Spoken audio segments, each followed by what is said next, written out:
Hey everybody, Lone Wolf here. So, with the summer months coming to a close and the spooky season being upon us once again, I figured I'd kick things off by covering a classic spooky story, The Strange Case of Dr. Jekyll and Mr. Hyde, written by Robert Louis Stevenson. This story will be broken down into a 5-part series, which will be released once every 2 weeks through the months of September and October, ultimately leading up to a special video that I have planned for Halloween. I want to give a very special thank you to all of the narrators who are joining me in this series, and there will of course be links to all of their channels in the description below for anybody interested in checking out their content. With all that being said, I hope you all enjoyed this classic horror story, and without any further delays, let's get into it.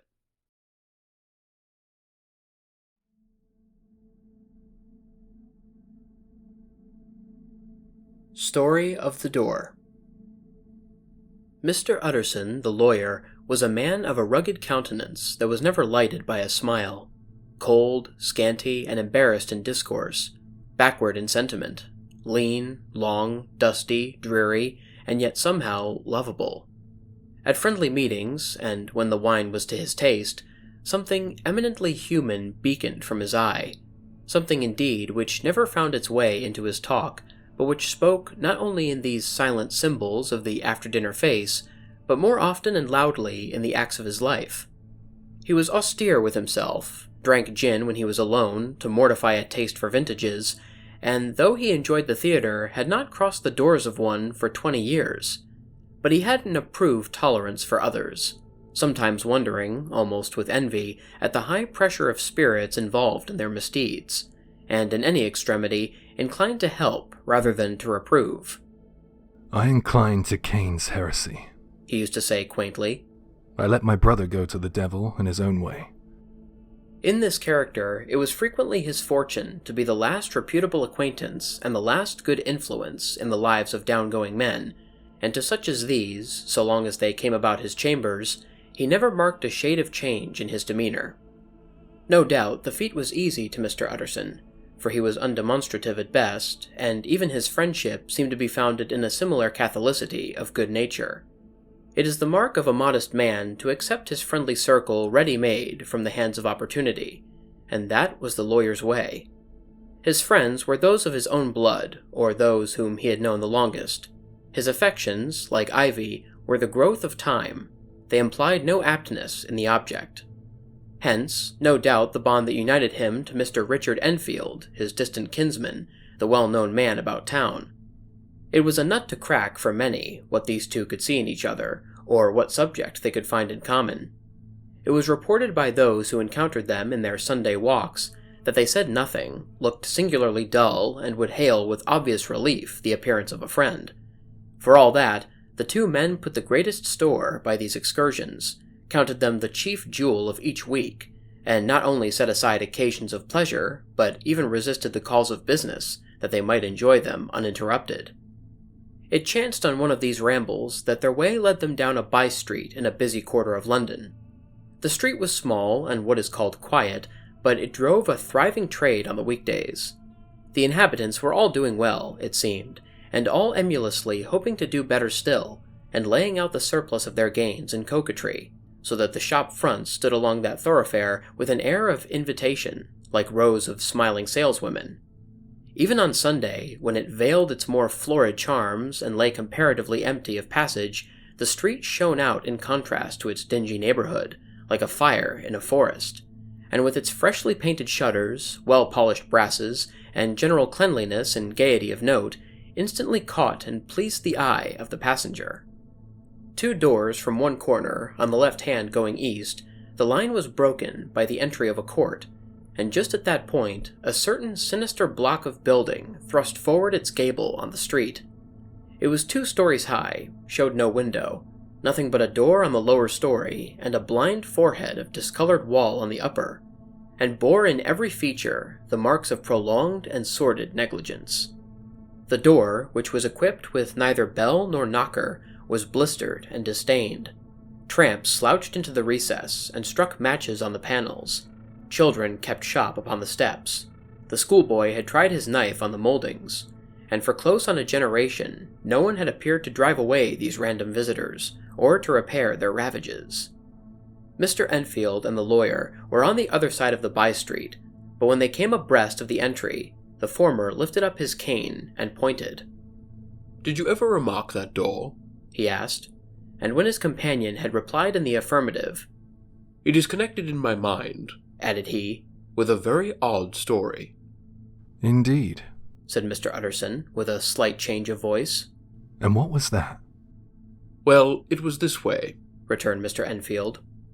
"I was coming home from some place at the end of the world, about 3 o'clock of a black winter morning, and my way led through a part of town where there was literally nothing to be seen but lamps. Street after street, and all the folks asleep. Street after street, all lighted up as if for a procession, and all as empty as a church.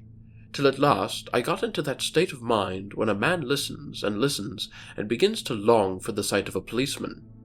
All at once I saw two figures, one a little man who was stumping along eastward at a good walk, and the other a girl of maybe 8 or 10 who was running as hard as she was able down a cross street. Well, sir, the two ran into one another naturally enough at the corner, and then came the horrible part of the thing, for the man trampled calmly over the child's body and left her screaming on the ground. It sounds nothing to hear, but it was hellish to see. It wasn't like a man, it was like some damned juggernaut.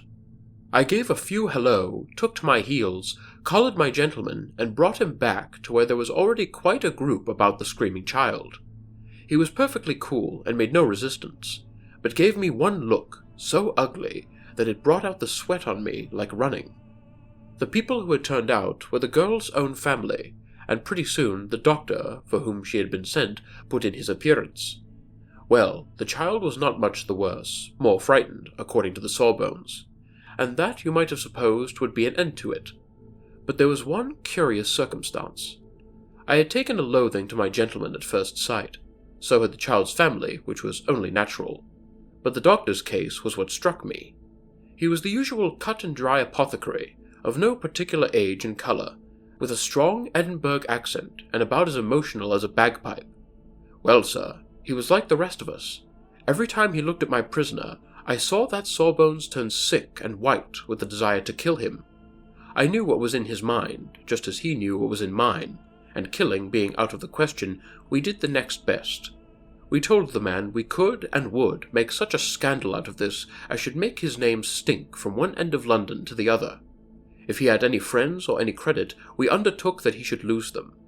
And all the time, as we were pitching it in red hot, we were keeping the women off of him as best we could, for they were as wild as harpies.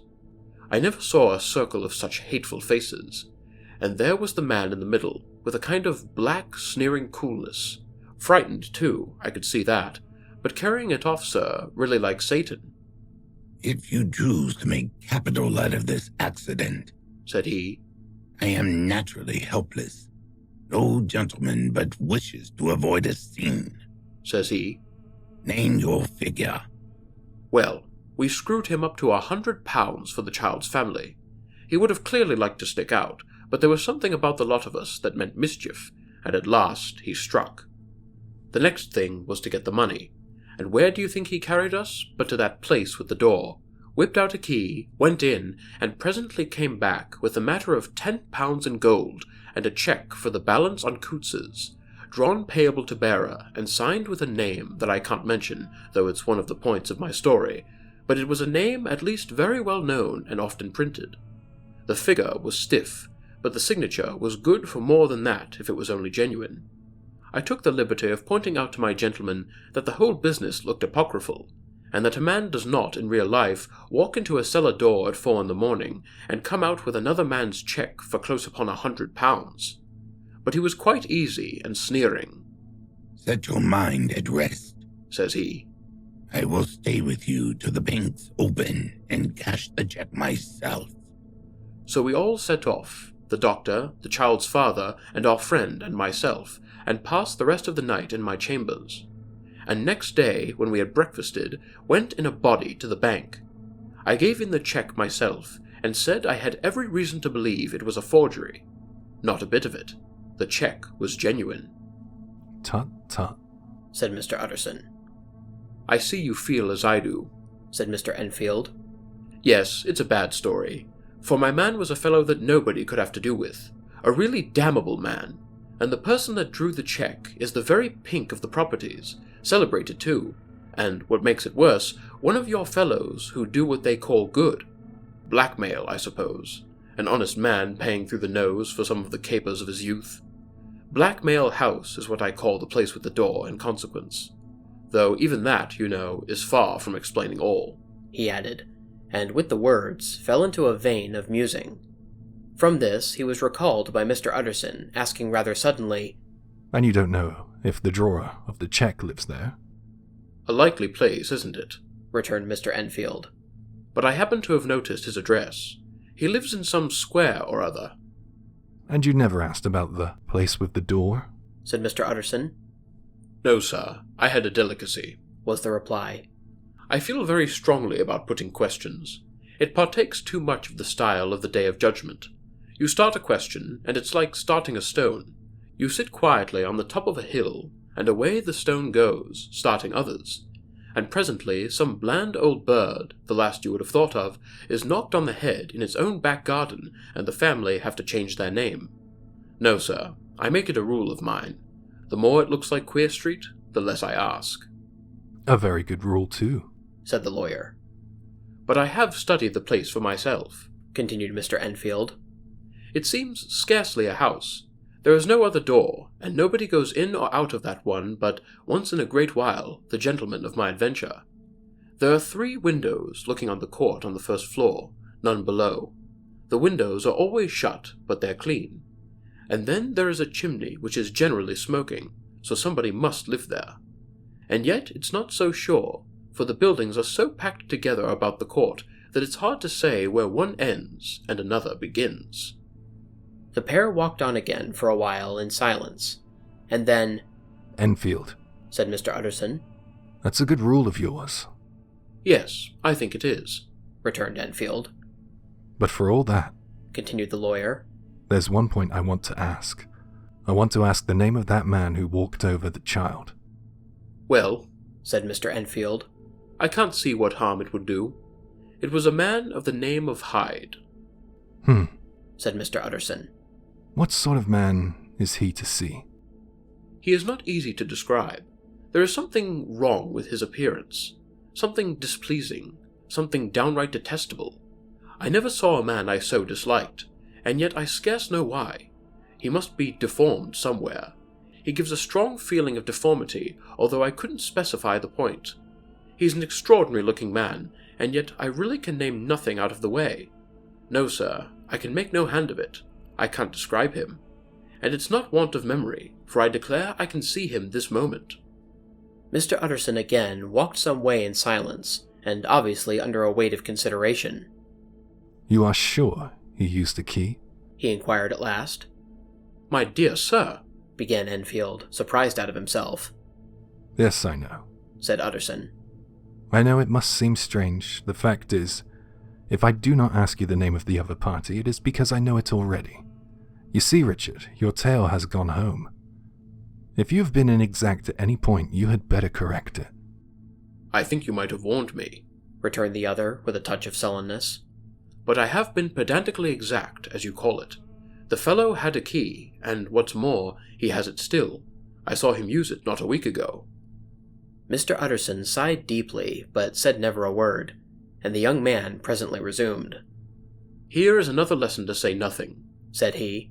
I am ashamed of my long tongue. Let us make a bargain never to refer to this again. With all my heart, said the lawyer. I shake hands on that, Richard.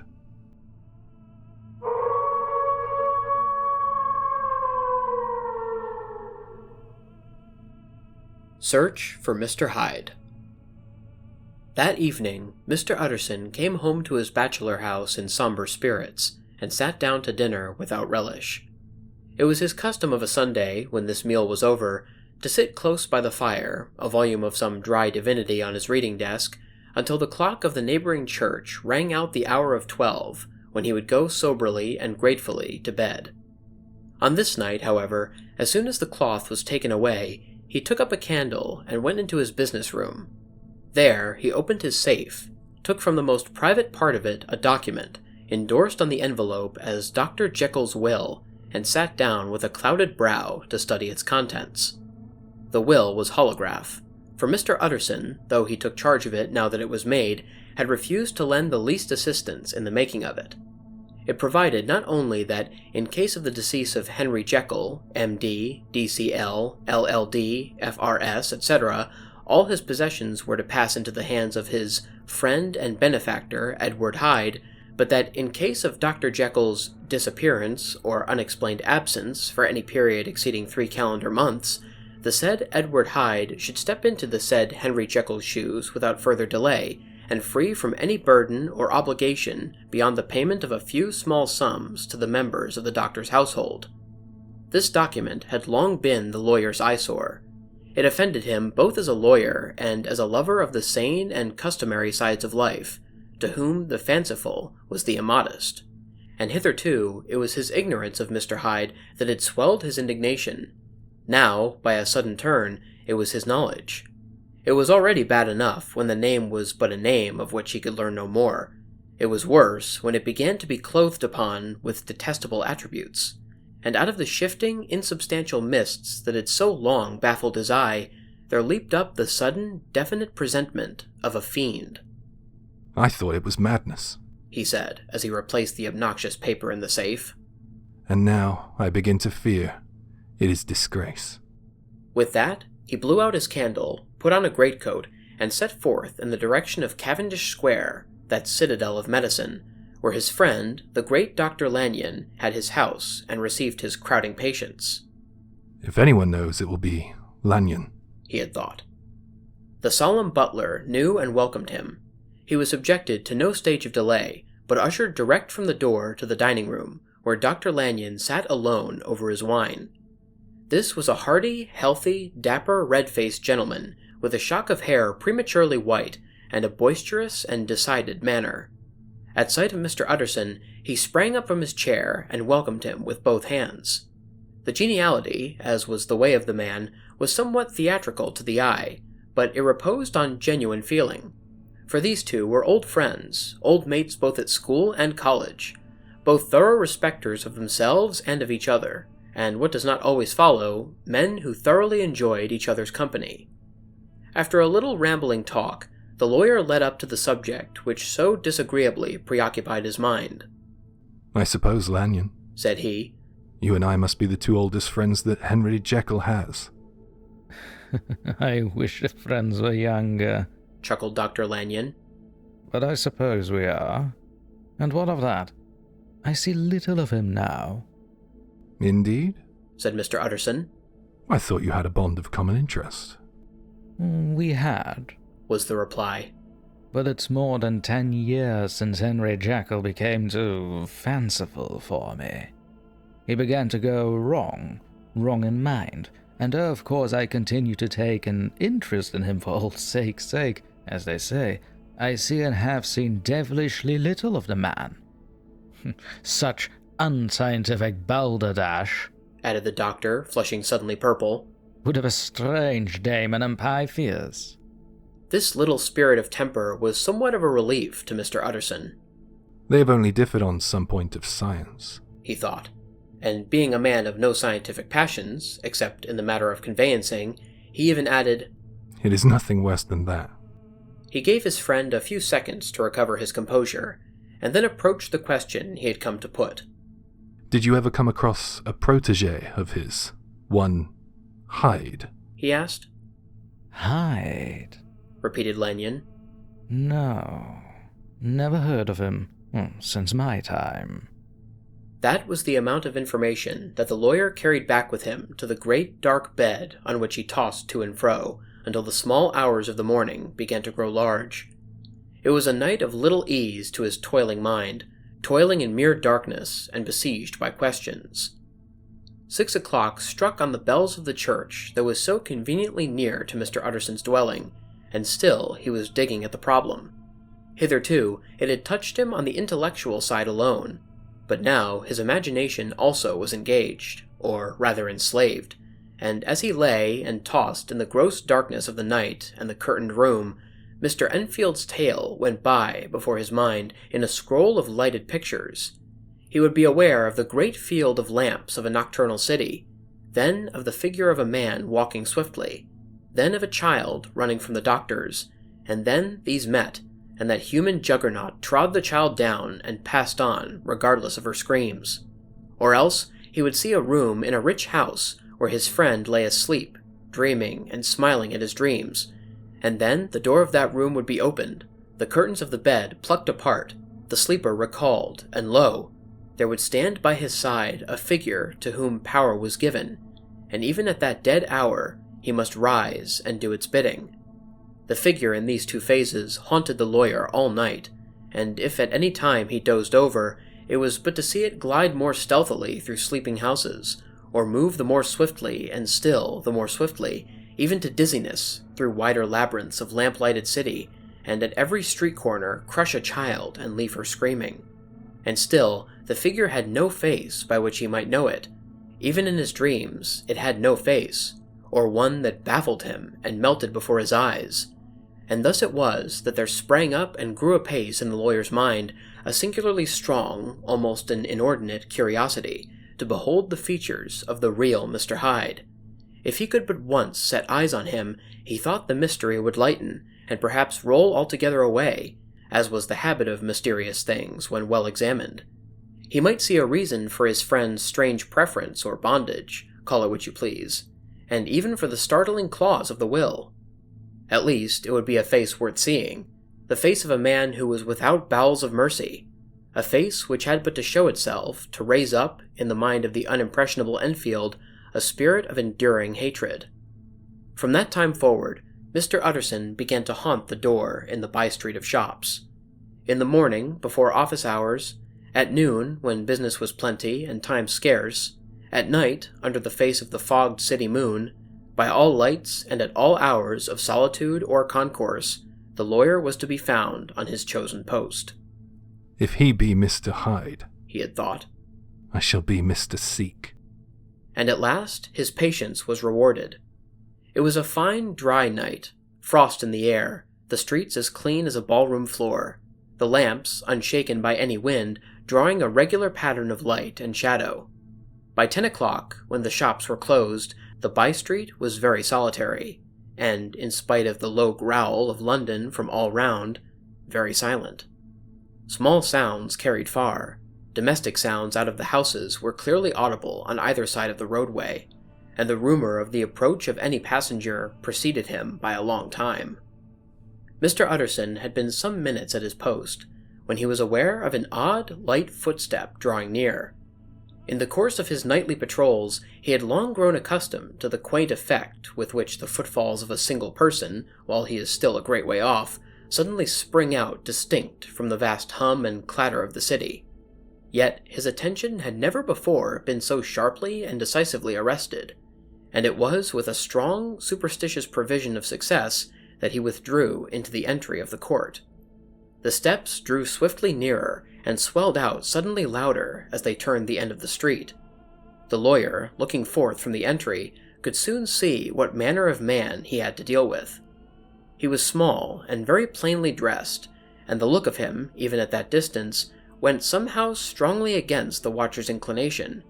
But he made straight for the door, crossing the roadway to save time, and as he came, he drew a key from his pocket like one approaching home. Mr. Utterson stepped out and touched him on the shoulder as he passed. Mr. Hyde, I think? Mr. Hyde shrank back with a hissing intake of the breath, but his fear was only momentary, and though he did not look the lawyer in the face, he answered coolly enough. That is my name. What do you want? I see you're going in, returned the lawyer. I'm an old friend of Dr. Jekyll's, Mr. Utterson of Gaunt Street. You must have heard my name, and meeting you so conveniently, I thought you might admit me.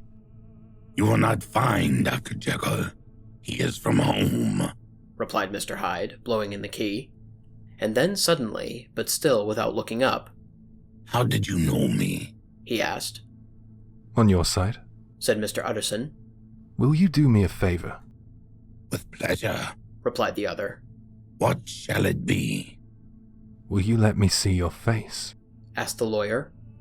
Mr. Hyde appeared to hesitate, and then, as if upon some sudden reflection, fronted about with an air of defiance, and the pair stared at each other pretty fixedly for a few seconds. Now I shall know you again, said Mr. Utterson. It may be useful. Yes, returned Mr. Hyde.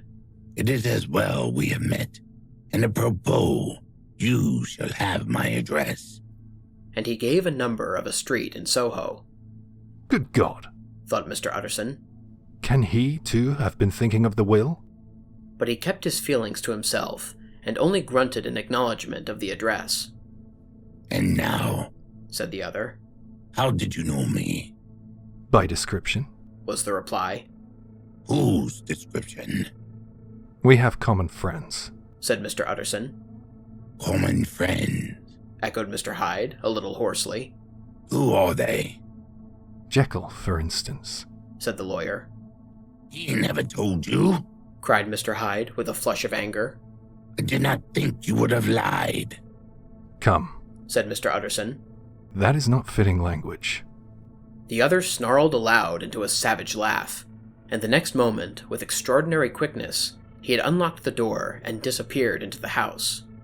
The lawyer stood a while when Mr. Hyde had left him, the picture of disquietude.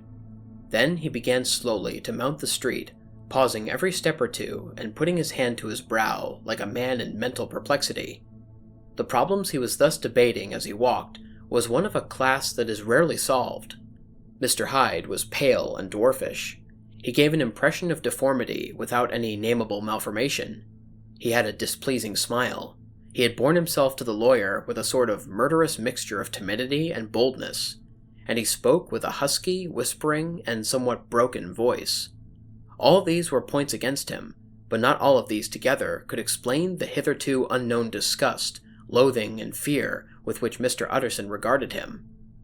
There must be something else, said the perplexed gentleman. There is something more, if I could just find a name for it. God bless me, the man seems hardly human. Something troglodytic, shall we say? Or can it be the old story of Dr. Fell? Or is it the mere radiance of a foul soul that thus inspires through and transfigures its clay continent? The last, I think. Oh, my poor old Harry Jekyll. If I ever read Satan's signature upon a face, it is on that of your new friend. Round the corner from the by-street, there was a square of ancient, handsome houses, now for the most part decayed from their high estate, and let in flats and chambers to all sorts and conditions of men, map engravers, architects, shady lawyers, and the agents of obscure enterprises. One house, however, second from the corner, was still occupied entire, and at the door of this, which wore a great air of wealth and comfort, though it was now plunged in darkness, except for the fanlight, Mr. Utterson stopped and knocked. A well-dressed, elderly servant opened the door. Is Dr. Jekyll at home, Poole? asked the lawyer. I will see, Mr. Utterson, said Poole, admitting the visitor, as he spoke, into a large, low-roofed, comfortable hall, paved with flags, warmed, after the fashion of a country house, by a bright open fire, and furnished with costly cabinets of oak. Will you wait here by the fire, sir? Or shall I give you a light in the dining room? Here, thank you, said the lawyer, and he drew near and leaned on the tall fender. This hall, in which he was now left alone, was a pet fancy of his friend the doctor's, and Utterson himself was wont to speak of it as the pleasantest room in London. But tonight there was a shudder in his blood. The face of Hyde sat heavy on his memory. He felt, what was rare with him, a nausea and distaste of life, and in the gloom of his spirits he seemed to read a menace in the flickering of the firelight on the polished cabinets and the uneasy starting of the shadow on the roof.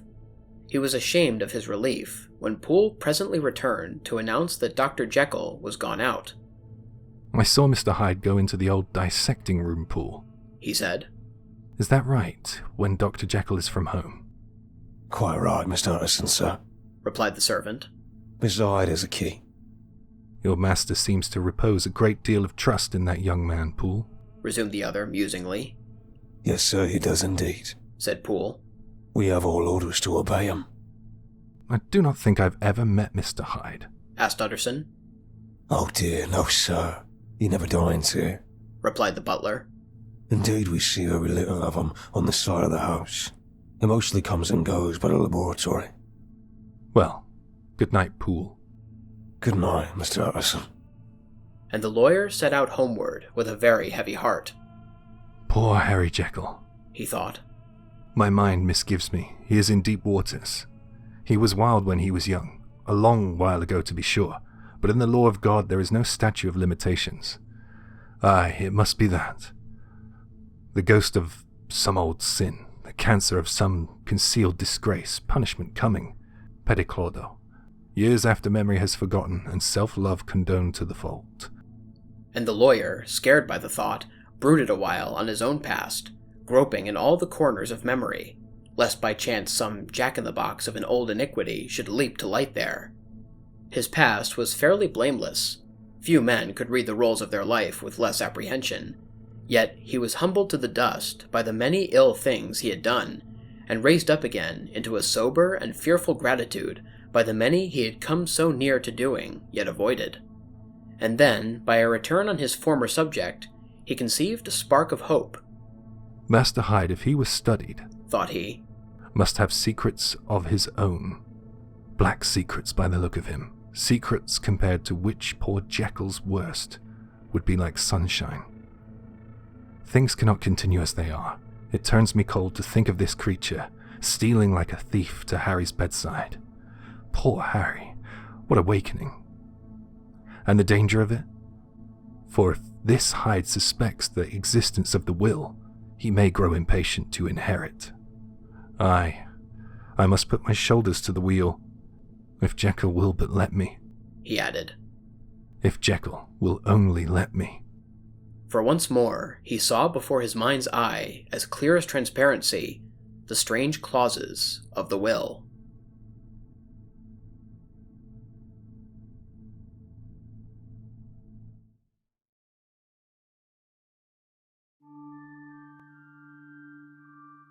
What's up, everybody? Lone Wolf here. I hope you guys enjoyed listening to tonight's video.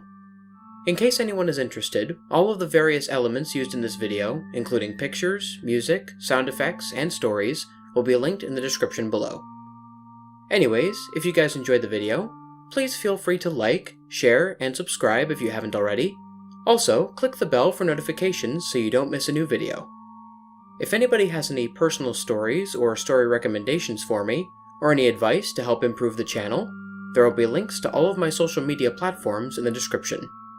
I'm mostly active on Twitter and on Instagram, but I also have an email, a Discord server, and a TikTok account that you can message me on as well. Until next time, stay spooky. And remember, the hunt begins when the moon is full.